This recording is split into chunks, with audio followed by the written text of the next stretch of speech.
Alhamdulillahi wa kafa. Wassalatu wassalamu ala nabiyyina al-mustafa wa ala alihi wa sahbihi ila yaumil wafa, amma ba'd. Rabbi syrah li sadri wa yassir li amri wa hlul 'uqdatam min lisani yafqahu qawli. Allahumma 'allimna bima yanfa'una wa anfa'na bima 'allamtana wa zidna 'ilman nafi'a. Allahumma arinal haqqa haqqan warzuqna ittiba'ah wa arinal batila batila warzuqna ijtinabah. Rabbana ighfir lana wa liwalidina warhamhum kama rabbawna shighara. Insyaallah kita lanjutkan pelajaran kita dalam kitab Al-Ushulus Sittah. Sekarang kita pada pertemuan yang ke-9.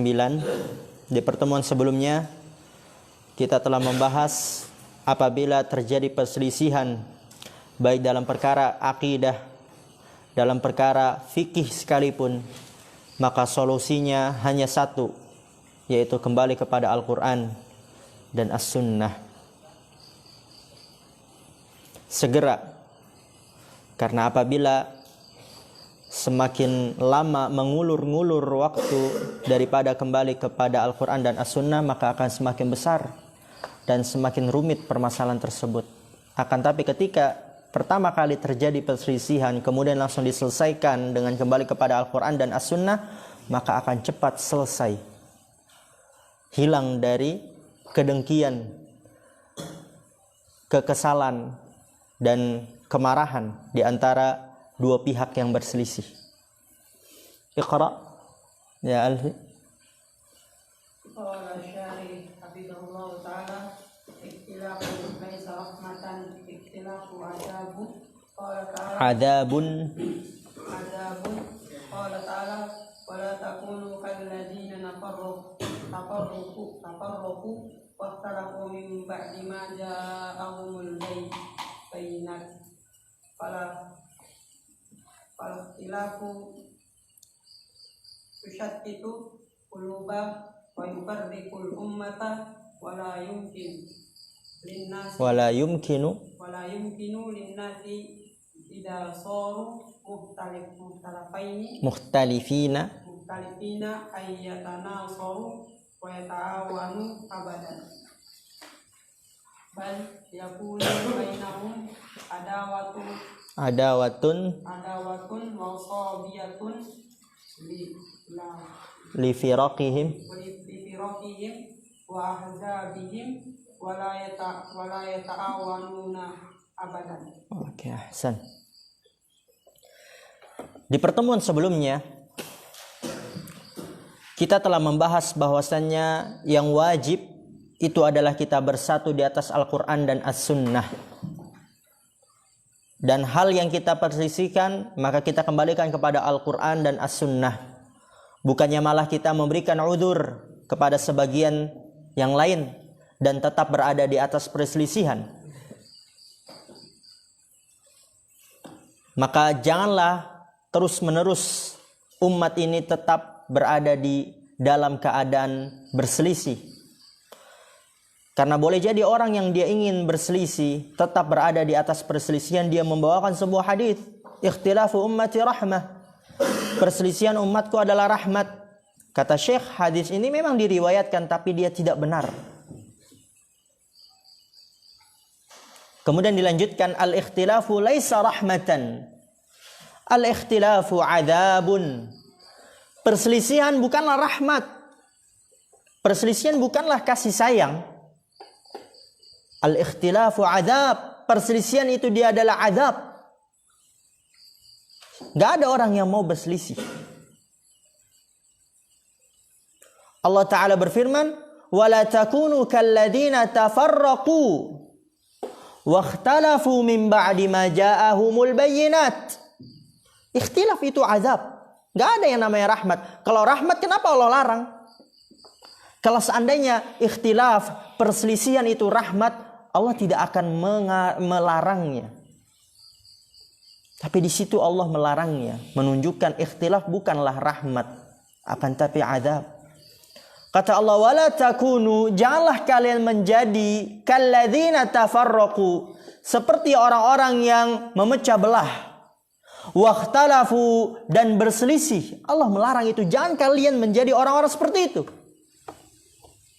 Berarti ikhtilaf bukan rahmat.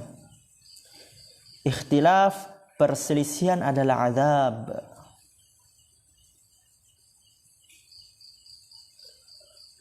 Janganlah kalian menjadi seperti orang-orang yang memecah belah dan berselisih min ba'di ma ja'ahumul bayyinat, setelah datang kepada mereka penjelasan-penjelasan. Oleh karena itu kata Syekh di sini, fal ikhtilafu yushattitul quluba wa yufarriqul ummata. Ikhtilaf, perselisihan, yushattitu al-quluba, mencerai-beraikan hati. Orang yang berselisih, hatinya tidak akan bersatu, akan tercerai-berai. Tumbuh rasa dengki, hasad, tidak suka. Kalau ada perselisihan, musuhnya, pengikutnya lebih banyak, tumbuh rasa hasad dan berkeinginan ingin mengurangi, bahkan menghancurkan pengikutnya. Mencerai-beraikan hati. Wa yufarriqul ummata, dan memecah belah umat.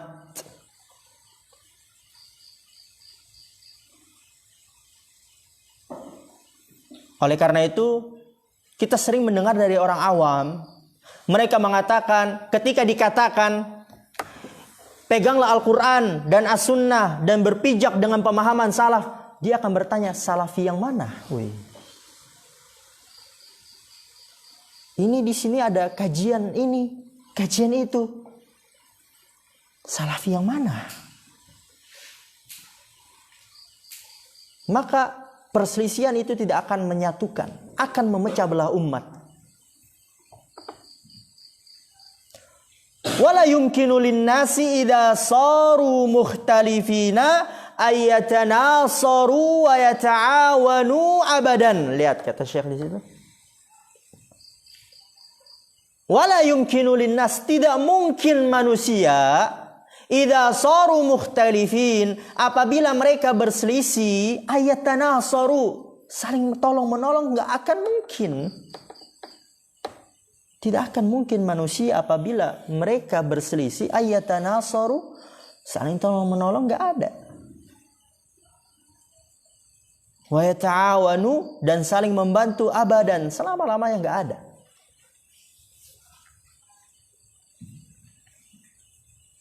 Karena di dalam mindsetnya, pikirannya, kalau saya tolong musuh saya, berarti saya membuat musuh saya lebih besar.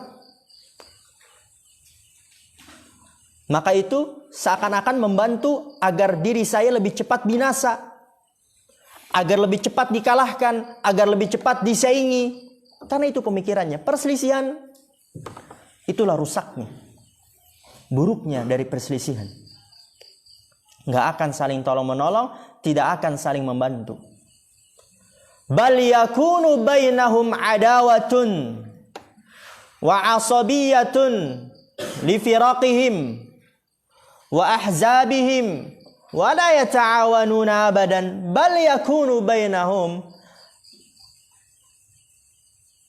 akan tapi terjadi di antara mereka adawah, permusuhan.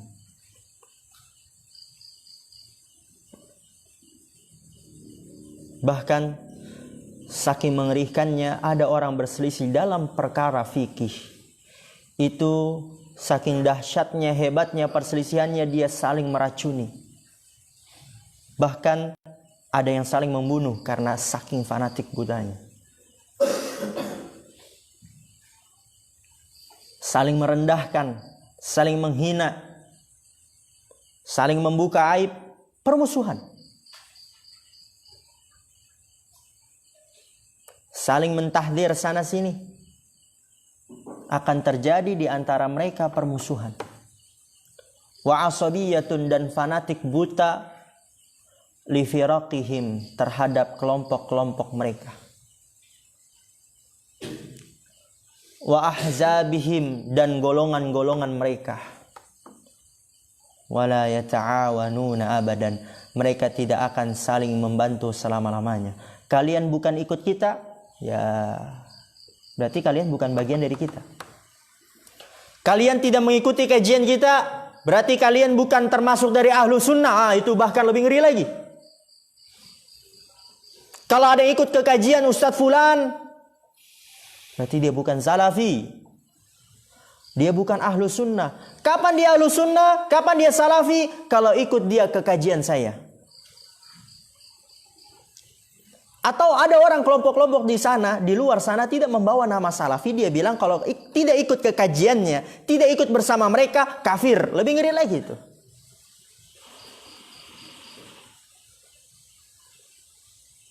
Kalau seandainya dia mengikuti kajian di selain golongan ustadznya, dia harus menulis taubat.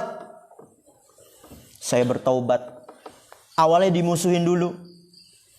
Kemudian harus menulis taubat. Lihat betapa ngerinya. Fanatik buta terhadap kelompok-kelompoknya dan golongan-golongannya. Jadi mengerikannya bukan hanya dia mengatakan ikuti kajian saya saja, jangan ikuti mereka. Bukan hanya di situ. Bahkan ketika ada kelompoknya yang mengikuti kajian orang lain yang bukan dari kelompok golongannya, itu dihukum, itu dihajar, dimusuhi. Mana ada perselisihan itu rahmat? Azab. Perselisihan itu membuat antara istri dan suami bercerai. Akan membuat antara anak dan bapak saling bermusuhan.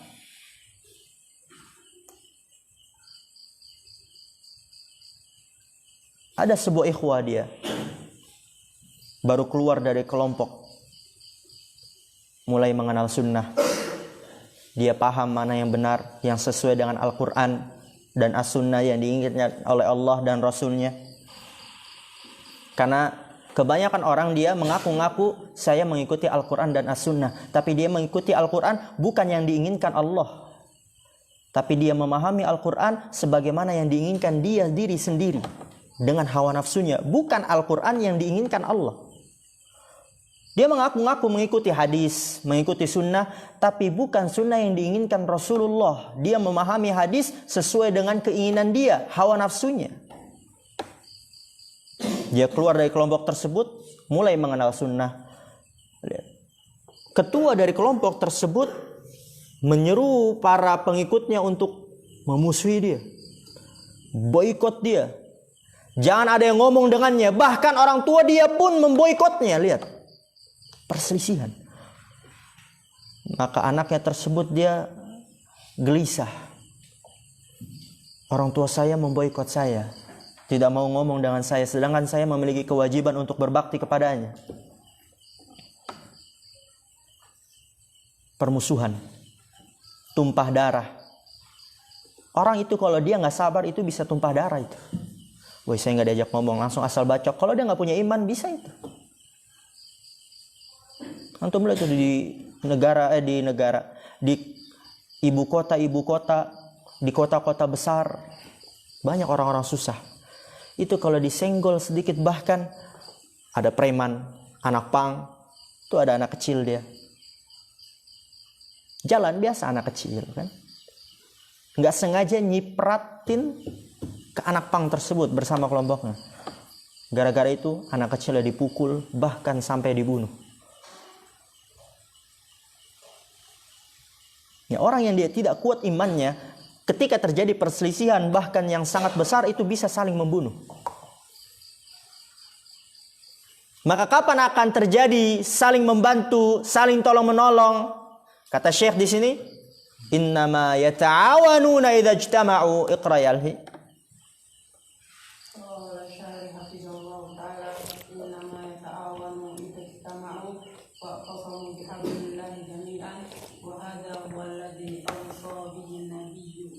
Hasan.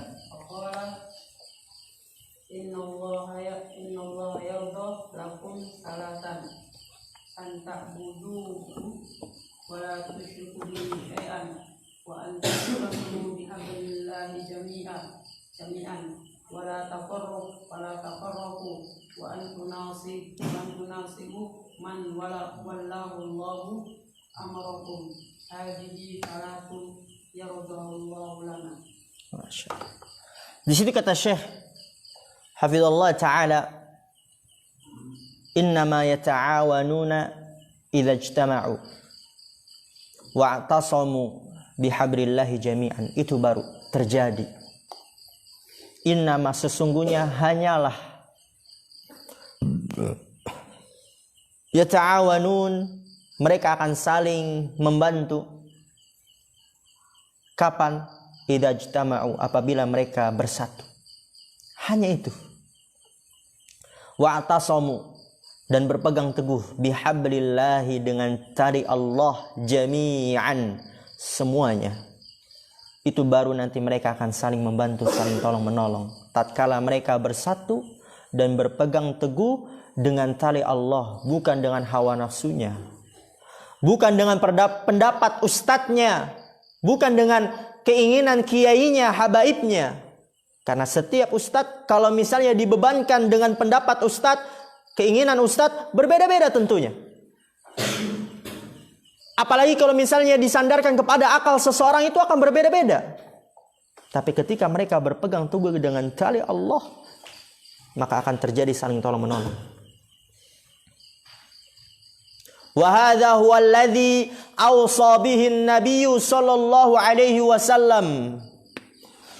Dan ini dia adalah yang awsa bihi an-nabiy, diwasiatkan oleh Nabi sallallahu alaihi wasallam. Kalau letter lucknya awsa bihi an-nabiy, Nabi mewasiatkan dengannya. Nabi mewasiatkan dengannya. Tapi lebih enaknya ini dia adalah yang diwasiatkan oleh Nabi. Apa yang diwasiatkan oleh Nabi sallallahu alaihi wasallam? Innallaha yarda lakum thalathan. Sesungguhnya Allah ridho terhadap kalian dalam 3 perkara. An ta'buduhu, kalian beribadah kepada Dia, kepada Allah. Wala tusyriku bihi syai'a, dan kalian tidak mensyirikkan dengannya sesuatu apapun. Itu yang pertama. Ketika kita beribadah hanya kepada Allah, tidak mensyirikannya, Allah akan memberikan ridho kepada kita. Kita sudah lewati dalam kitab Qawaidul Arba kisah seseorang ketika dibentangkan amalan-amalannya. Ada 99 lembaran catatan amalan. 99. Sudah kita lewati belum ini? Sudah. Setiap lembaran catatan amalannya sejauh mata memandang. Isinya apa? Semuanya kesalahan. Semuanya dosa. Semuanya maksiat. 99 lembaran catatan amalan. Setiap lembarannya jauhnya saking banyaknya sejauh mata memandang. Isinya semuanya keburukan. Kemudian ada 1 kartu. Tadi kan lembaran catatan banyak. Ini 1 kartu. Tapi hamba tersebut, ya Allah, apalah bandingannya 99 lembaran catatan amalan ini dengan 1 kartu yang isinya kebaikan? Kata Allah, ada 1 kartu, ini kebaikan kamu. Sesungguhnya Allah tidak akan menzolimi seorang pun. Hamba tersebut merasa berkecil hati. Apalah bandingannya 1 kartu ini dengan 99 lembaran catatan amalan. Kemudian ketika dibuka kartunya, dia adalah ucapan la ilaha illallah. Kemudian ditimbang 99 lembaran catatan amalan tersebut di daun timbangan, dan kartunya di daun timbangan yang lain. Kemudian apa yang terjadi? Kartu yang isinya la ilaha illallah lebih berat, lebih mengungguli daripada 99 lembaran catatan amalan. Karena apa? Orang yang dia beribadah hanya kepada Allah, tidak mensyirikannya, ridho, Allah akan ridho. Itu yang pertama. Wa an ta'tasimu bihablillahi jami'an wa la tafarraqu. Kalian hendaknya berpegang teguh dengan tali Allah semuanya. Wa la tafarraqu, dan janganlah kalian berpecah belah.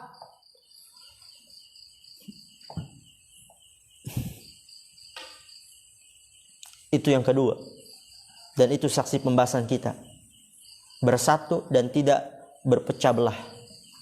Bersatu di atas tauhid dengan tali Allah. Tali Allah dia adalah tauhid. wa antunasihu man wallahu Allahu amrakum. Ini yang ketiga. Dan kalian menasihati orang yang dijadikan pemimpin oleh Allah terhadap perkara kalian. Kalian menasihati man, orang yang wallahu Allahu, Allah menjadikan dia pemimpin amrakum, perkara kalian. Menasihati pemimpin dengan cara yang benar, dengan cara yang disyariatkan, bukan demo sana sini, bukan membicarakan kejelekannya di atas mimbar-mimbar, di kajian-kajian. Itu keliru. Bahkan sifat tersebut sangat dimusuhi dalam agama Islam. Lalu bagaimana caranya? Dengan berdua-duaan terhadap pemimpin. Dipegang tangannya, kemudian dinasihati. Kalau misalnya diterima, maka alhamdulillah. Kalau tidak diterima, maka kita telah menunaikan tugas kita. Maka Allah akan ridho terhadap kita. Karena Allah tidak menuntut harus diterima. Tapi di sini dalam hadis, engkau menasehati, baik diterima ataupun tidak diterima, menasehati, itu titik fokusnya. Allah akan ridho. Hadhihi thalathu yardahallahu lana. Hadhihi thalathu, 3 hal ini Allah akan meridhoi kita. Yardahallahu lana, Allah meridhoi 3 itu lana, untuk kita. Antum hafalin. Siapa yang tidak mau mendapatkan ridha Allah? Semua kita mau. Maka kita harus mengetahui apa yang membuat Allah ridha. Beribadah hanya kepada Allah, tidak mensyirikannya, berpegang teguh dengan tali Allah, ya, bersatu dan tidak berpecah belah, dan menasihati pemimpin. Wasyahidu minha qauluhu wa an ta'tasimu bihablillahi jami'an wa la tafarraqu. Wasyahidu minha, saksi pembahasan darinya adalah sabda Rasulullah SAW, an ta'tasimu bihablillah, kalian berpegang teguh dengan tali Allah semuanya, dan janganlah kalian berpecah belah. Ini adalah pondasi yang besar. Lihat, ini jadikan pondasi. Ini bukan perkara yang remeh. Karena ketika seseorang meremehkannya, maka akan terjadi kerusakan di mana-mana. Merajalela. Bumi akan diselimuti dengan kerusakan. Ketika pondasi diremehkan, akan terjadi kerusakan yang sangat besar.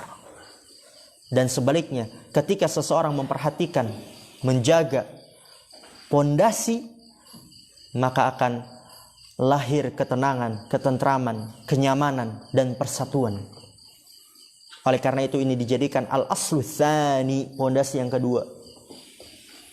Karena dengan ini akan lahir ketenangan dalam suatu negeri, ketentraman, berpegang teguh dengan tali Allah semuanya, bersatu dan tidak berpecah belah.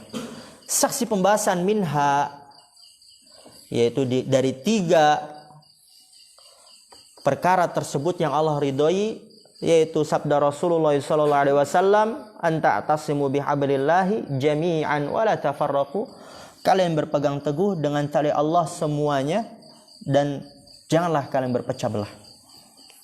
Kemudian lihat di sini, iqra ya alfi, walaysa ma'na hadha.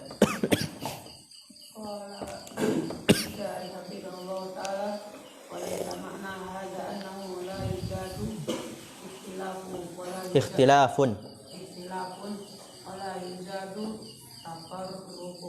tafarruqun tabi'atul bashari wujudul ikhtilafi. Ahsan, masyaallah. Walakin makna hadha annahu idza hasala ikhtilafun aw tafarruqun. Ahsan, barakallahu fiik. Tusamu birruju'i ila kitabillahi wa sunnati rasulihi sallallahu alaihi wasallam wa yantahi an-niza'u wa yantahi al-ikhtilafu. Ahsan, hada huwal haqqu. Barakallahu fiikum. Lihat di sini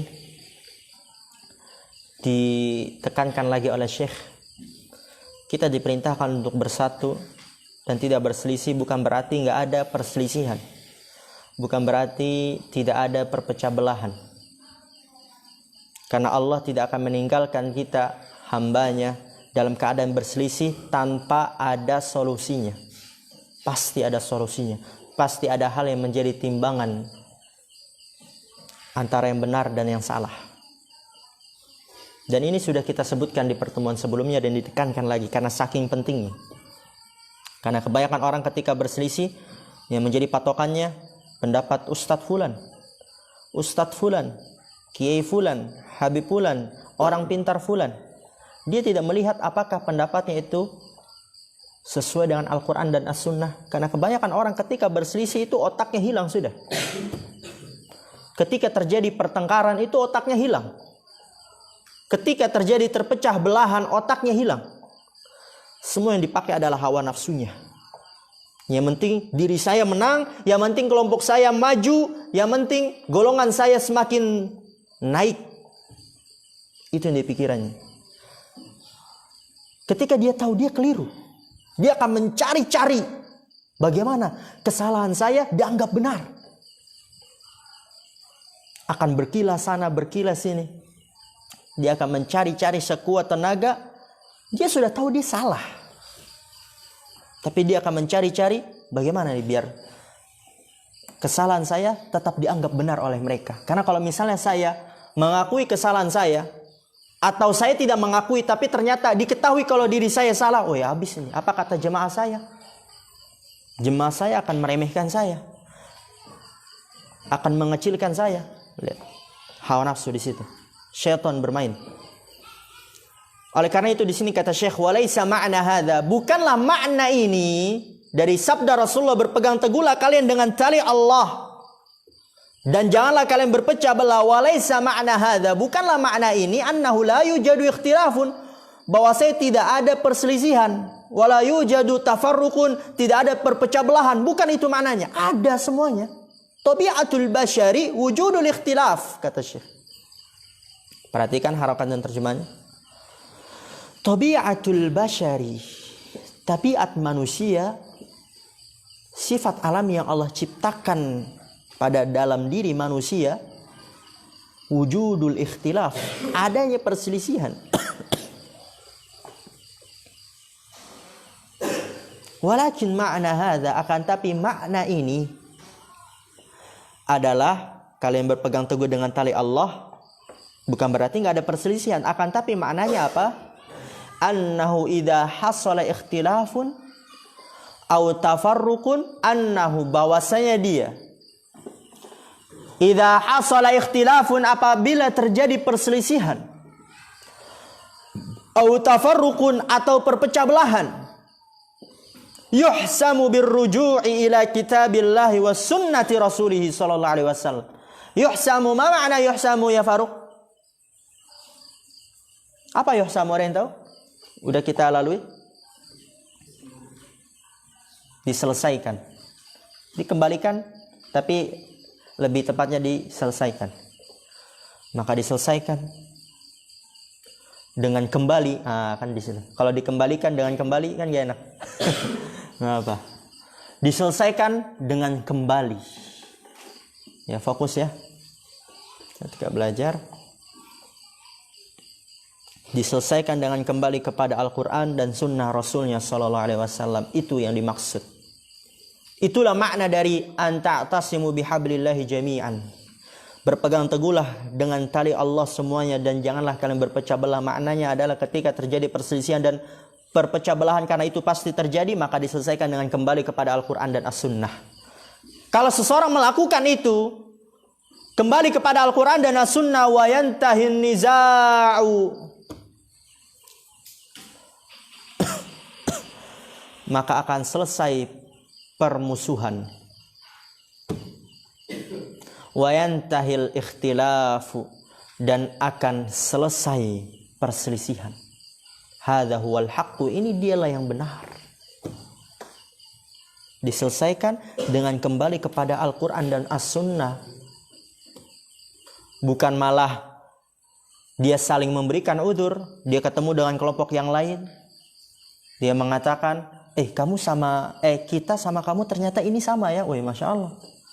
Tapi dalam hal ini kita ternyata berbeda. Yaudahlah, nggak apa-apa, kan itu pendapat kamu, ini pendapat saya. Padahal dalam perkara akidah nggak ada seperti itu. Maka harus tetap dikembalikan kepada Al-Quran dan As-Sunnah. Bukan berarti ya udah. Bahkan lebih ngeri lagi, bukan sesama umat Islam, perbedaan agama. Dia bertemu dengan orang Kristen, dengan orang Buddha, dia bilang, wih, ternyata kita sama dalam hal ini ya. Tapi kamu dalam hal ini berbeda dengan kita. Yaudah, nggak apa-apa, itu kan agama kamu, ini agama saya. Lihat, itu orang-orang awam, ketika dia menonton itu yang imannya setipis tisu mungkin, dia akan berpikir, wih, ternyata sama ya. Mendingan jadi orang Kristen aja, ibadah cuman sepekan sekali. Ketika melakukan dosa bisa penebusan dosa.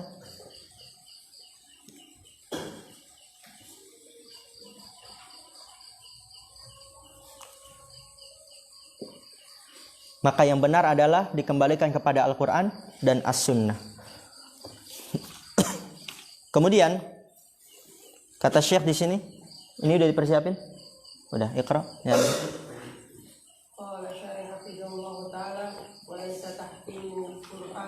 Masya Allah. Muktasaran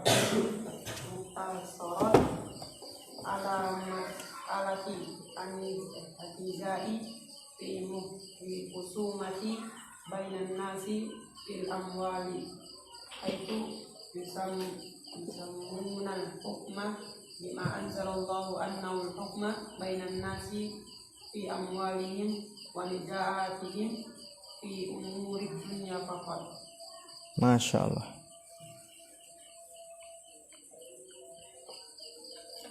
Di sini kata Syekh Hafizullah Ta'ala, karena ada sebagian orang dia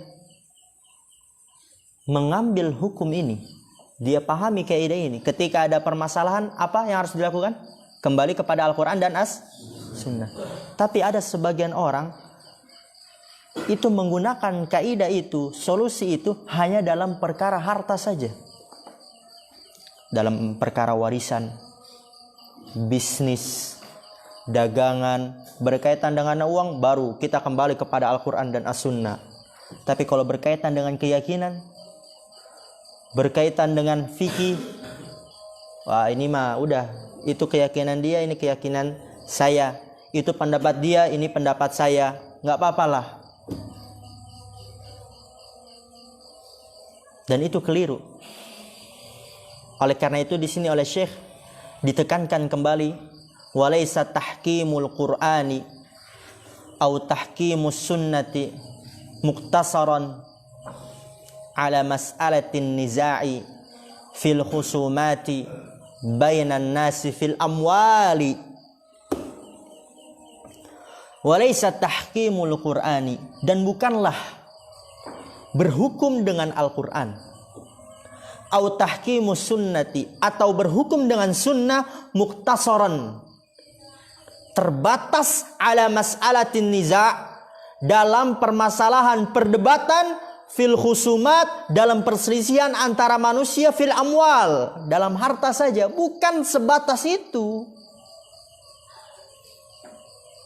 Ana ulangin, bukanlah berhukum dengan Al-Quran atau berhukum dengan sunnah, terbatas atas permasalahan perdebatan dalam perselisihan antara manusia, fil amwal, dalam harta saja. Bukan terbatas dengan itu. Bukan ketika ada permasalahan harta baru kembali kepada Al-Quran dan As-Sunnah. Tapi dalam permasalahan yang lainnya tidak. Haitsu yusammunal hukma bima anzalallahu, yang dimana mereka menamakan hukum kalau dengan harta, dengan apa yang Allah turunkan. Kalau harta, karena dia tahu hanya hukum Allah lah yang adil ini. Wah, harta saya ini harus adil. Dengan harta baru dia berpikir harus adil. Kalau harus adil berarti hanya dengan hukum Allah, baru dia pakai hukum Allah. Tapi selain harta, dia tahu selain hukum Allah nggak ada yang adil. Tapi karena selain harta dia menggunakan hawa nafsunya, fanatik buta dengan kelompoknya, jangan hukum Allah. Nanti kalau hukum Allah adil. Kalau adil kita ketahuan dong salah. Haitsu yusammuna al-hukma bima anzalallahu, yang dimana mereka menamakan hukum itu dengan apa yang Allah turunkan. Annahul hukmu bainan nasi fi amwalihim wa niza'atihim fi umurid dunya faqat. Annahul hukmu, bahwasanya dia adalah hukum, yaitu yang Allah turunkan, bainan nasi, antara manusia, fi amwalihim, dalam harta-harta mereka, wa niza'atihim, dan perdebatan mereka, fi umurid dunya faqat, dalam perkara-perkara dunia saja. Kata Syekh, bukan hanya dalam perkara dunia saja, bukan hanya dalam perkara harta saja kalian berhukum dengan Al-Quran dan As-Sunnah, tapi dalam segala hal. Lihat kata Syekh di sini, kalau kita tutup di sini nanti ngambang. Kemudian kata Syekh,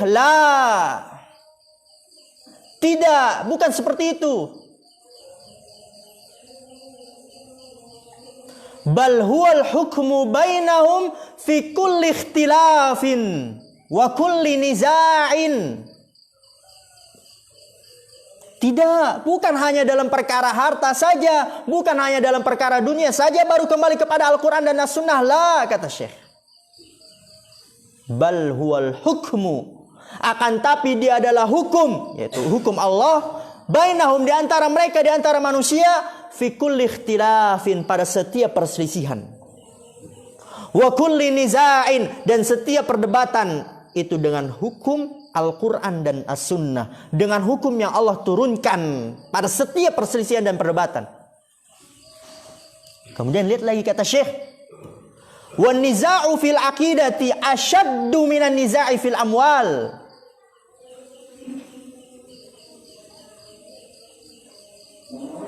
Wan niza'u fil aqidati, dan perdebatan dalam perkara akidah, asyaddu, itu lebih dahsyat daripada perdebatan dalam perkara harta. Jadi lebih penting yang harus kita selesaikan dari perdebatan perselisihan itu adalah dalam perkara akidah. Karena perdebatan dalam perkara akidah lebih dahsyat daripada perdebatan dalam perkara harta. Itu mencakup berkaitan dengan surga atau neraka. Wan niza'u fi umuril ibadati wa umuril halali wal harami. Lihat di sini kata Syekh, ana minta antum fokus karena kita agak ngebut dazan. Asyaddu minan niza'i fil khusumati fil amwal. Tadi perdebatan dalam perkara akidah lebih dahsyat daripada perdebatan dalam perkara harta. Dan juga wan niza'u fi umuril ibadati, dan perdebatan dalam perkara-perkara ibadah, wa umuril halali wal harami, dan dalam perkara halal dan haram, asyaddu minan niza'i fil khusumati fil amwal, itu lebih dahsyat juga daripada perselisihan dalam permusuhan terkait harta. Dalam permusuhan terkait harta. Jadi yang paling penting nomor satu akidah, baru kemudian ibadah, perkara halal dan haram, baru yang ketiga baru dalam perkara harta. Bukan berarti hanya perkara harta saja yang akidah, yang ibadah dihilangkan. Itu keadaan kebanyakan orang. Kemudian kata Syekh, innamal khusumatu fil amwali juz'un au juz'iyatun minal ikhtilafil ladzi yajibu hasmuhu bi kitabillahi. Lihat di sini. Innamal khusumatu fil amwali, sesungguhnya perselisihan dalam perkara harta, juz'un, dia adalah bagian, au juz'iyatun, ya bagian. Dia adalah bagian minal ikhtilafi, dari perselisihan, alladzi yajibu hasmuhu fi kitabillahi, yang wajib diselesaikan dengan Al-Quran. Memang benar, ketika ada perselisihan, perdebatan, permusuhan dalam perkara harta, wajib diselesaikan dengan Al-Quran. Tapi itu hanya bagian saja. Bukan berarti cuman itu hanya sebagian saja. Karena yang paling terpenting ada lagi akidah, ibadah dan sebagainya. Jadi permusuhan dalam perkara harta itu bagian atau sebagian dari perselisihan yang wajib diselesaikan dengan Al-Quran. Kemudian lihat di sini terakhir. Kata Syekh hafidhullah ta'ala, was-sahabatu radhiyallahu ta'ala anhum kana yahsulu bainahum ikhtilafun. Lakin sur'anu ma yarji'una ila kitabillahi wa sunnati rasulih sallallahu alaihi wasallam fayantahi ikhtilafuhu. Fokus, ini terakhir, habis ini insyaallah kita tutup. Was-sahabatu radhiyallahu ta'ala anhum, para sahabat semoga Allah meridhai mereka. Kana yahsulu bainahum ikhtilafun, dahulu yahsulu terjadi di antara mereka perselisihan. Karena tadi itu sudah dikatakan oleh Syekh, perselisihan adalah sifat tabiat manusia. Para sahabat mereka manusia. Terjadi di antara mereka perselisihan. Tapi apa? Lakin sur'anu, akan tapi dia bersegera. Ma yarji'una ila kitabillahi wa sunnati rasulihi. Apa yang mereka kembali kepada Al-Quran dan sunnah Rasulnya sallallahu alaihi wasallam. Mereka bersegera kembali kepada Al-Quran dan As-Sunnah. Maka apa? Yantahi ikhtilafuhum, selesai perselisihan mereka. Karena mereka bersegera kembali kepada Al-Quran dan As-Sunnah. Masya Allah, alhamdulillah. Ana minta setelah ini langsung segera, yang bagi masih ada wudu langsung ke masjid, yang belum langsung wudu, dan ada yang main-main. Kita tutup. Subhanakallahumma bihamdika asyhadu an la ilaha illa anta astaghfiruka wa atubu ilaik. Assalamualaikum warahmatullahi wabarakatuh.